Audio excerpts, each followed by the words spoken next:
Hello viewers, এই তাবিজ দিয়ে কীভাবে কাঠ খেলা এবং ফ্লাশ খেলা জয়লাভ করা যায় লক্ষ্য রাখেন। আপনাদের সামনে আমি খেলবো, দেখেন আমি কিভাবে খেলি কাঠ এবং ফ্লাশ খেলা।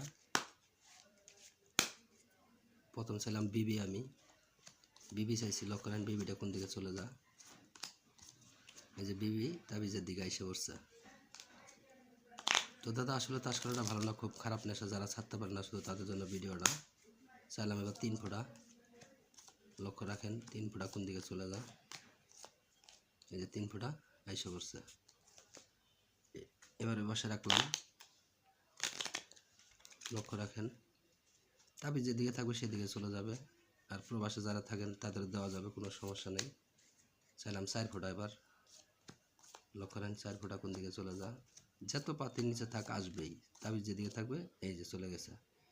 তাবিজ যেদিকে থাকবে সেদিকে যাবে। এই বাসা রাখলাম আবার, লক্ষ্য রাখেন ভিউয়ার। তো দাদা আসলে তাস খেলাটা ভালো না, খারাপ নেশা, যারা তাস খেলা ছাড়তে পারে না শুধু তাদের জন্য আমার এই ভিডিওটা। লক্ষ্য রাখেন যারা খেলেন না তাদেরকে বলবো খেলার দরকার নাই। আর ভিডিওটা ভালো লাগলে এবার ফ্লাশ খেলি 4 হাতে। ভিডিওটা ভালো লাগলে চ্যানেলটা সাবস্ক্রাইব করে পাশেই থাকবেন বন্ধুরা। লক্ষ্য রাখেন কোনটা ছোটো কোনটা বড় সেটা আপনারা লক্ষ্য রাখবেন।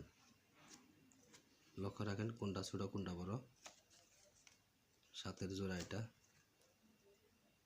লক্ষ্য রাখেন ভিউয়ার্স, এবার তাবিজটা ওটাই টেক্কা দিয়ে কালার। ধন্যবাদ ভিউয়ার্স ভিডিওটা দেখার জন্য।